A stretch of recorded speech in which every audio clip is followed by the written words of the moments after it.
अनुराग पाठक द्वारा लिखित उपन्यास 12th फेल। हारा वही जो लड़ा नहीं।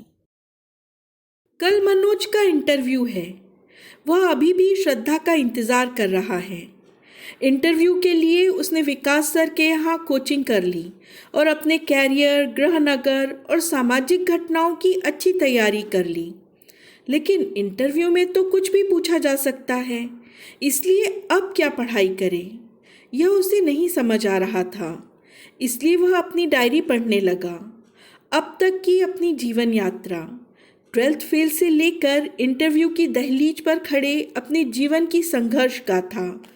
डायरी पढ़ते पढ़ते मनोज को वह दिन याद आ गया जब पांडे उसकी नौकरी लगवाने त्यागी जी के यहाँ ले गया था। आटा चक्की से अपने साथ पीली कोठी पढ़ने के लिए ले गया था। वह आज इंटरव्यू तक पहुंचा है। उसका बहुत बड़ा श्रेय पांडे को भी है। ऐसा सोचकर उसका मन पांडे के लिए कृतज्ञता से भर गया। उसकी इच्छा पांडे से मिलने की होने लगी। मनोज पांडे के कमरे पर गांधी विहार जाने के लिए तैयार हो गया। वह जैसे ही कमरे से बाहर निकला, सामने से तेज चाल में अपनी आंखों में भरोसा और होंठ पर मुस्कान लिए श्रद्धा आती हुई दिखाई दी। श्रद्धा के पास न होने से उसे सब कुछ खाली सा लगने लगा था। श्रद्धा के आते ही जैसे सब कुछ भरा भरा सा लगने लगा।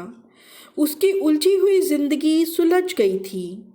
श्रद्धा ने मनोज से कहा, सॉरी मनोज, मैं लेट हो गई। श्रद्धा को देखकर मनोज के चेहरे पर मुस्कुराहट आ गई। नहीं श्रद्धा, तुम मेरी जिंदगी में एकदम सही समय पर आई हो। तुम्हारे आने से ही सब कुछ अच्छा हुआ है। अपनी तारीफ सुनकर श्रद्धा मुस्कुराने लगी। मनोज ने फिर श्रद्धा से कहा, श्रद्धा, मुझे पांडे से मिलने जाना है। अपने जीवन में उसका योगदान मैं कभी नहीं भूल सकता। मैं उसके बिना शायद यहाँ तक नहीं पहुँच सकता था। पर पांडे ने तो तुम्हारा अपमान किया था, श्रद्धा ने मनोज से पूछा। नहीं श्रद्धा, पांडे मेरा दोस्त है। उसने ग्वालियर में मेरी बहुत मदद की थी। श्रद्धा, कक्षा 5 की हिंदी में एक पाठ था, हरपाल सिंह की 5 बातें। उसमें कहा गया था कि जिसने आपका कभी भी भला किया हो, उसका साथ कभी मत छोड़ो। मनोज की बात सुनकर श्रद्धा की आंखें भीग गई। मनोज, मुझे लगता है कि मैंने तुम्हें चुनकर दुनिया का सबसे अच्छे लड़के को चुना है, जिसके पास ऐसा दिल है, जो सबसे प्यार करना जानता है, जो किसी से नफरत कर ही नहीं सकता। मनोज ने श्रद्धा से कहा, जब आप किसी एक से भरपूर प्यार करते हैं तो आपके दिल में किसी से नफरत करने की जगह कहाँ बचती है श्रद्धा। दोनों गांधी विहार पांडे के कमरे पर पहुंच गए। पांडे अपने कमरे में पलंग पर लेटा, मन मेरे सुनो मेरा कहना, जहाँ नहीं चैना वहाँ नहीं रहना, गाना गुनगुना रहा था।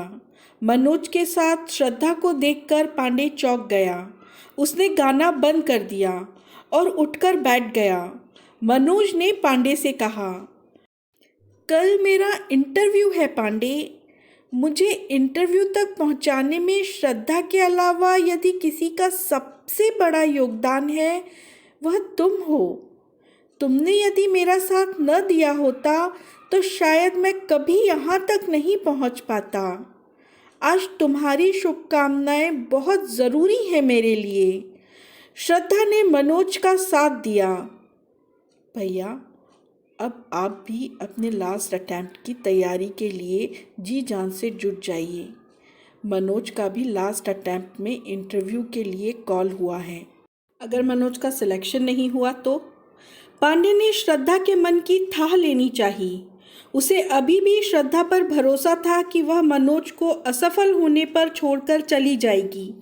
लेकिन श्रद्धा ने पांडे की उम्मीद को गलत साबित करते हुए कहा, मुख्य बात यह है कि मनोज ने अपनी पूरी मेहनत से तैयारी की। अब अगर नहीं हुआ तो दुनिया में दूसरे बहुत से काम हैं करने को। मेरे लिए मनोज इम्पोर्टेंट है, वह क्या बनता है यह इम्पोर्टेंट नहीं। अंतिम वाक्य कहते समय श्रद्धा की नजरें झुक गईं। पांडे, तुम भी इस साल टूट कर मेहनत करो, फिर देखना तुम्हारे मन के सारे संशय, सारे अविश्वास सब दूर हो जाएंगे। भयानक मेहनत ही है जो हम सबको संतुलित रखती है और सफलता भी देती है। मनोज ने पांडे को प्रोत्साहित करने की कोशिश की।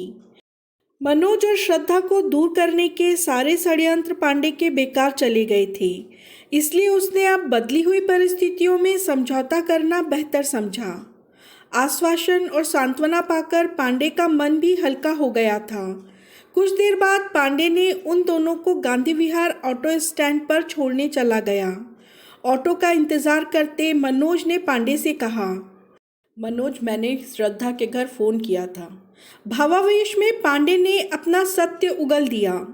पांडे की बात सुनकर मनोज ने सिर्फ इतना कहा, कोई बात नहीं पांडे, हो सकता है इसमें भी ईश्वर की कोई अलग बात छुपी हो।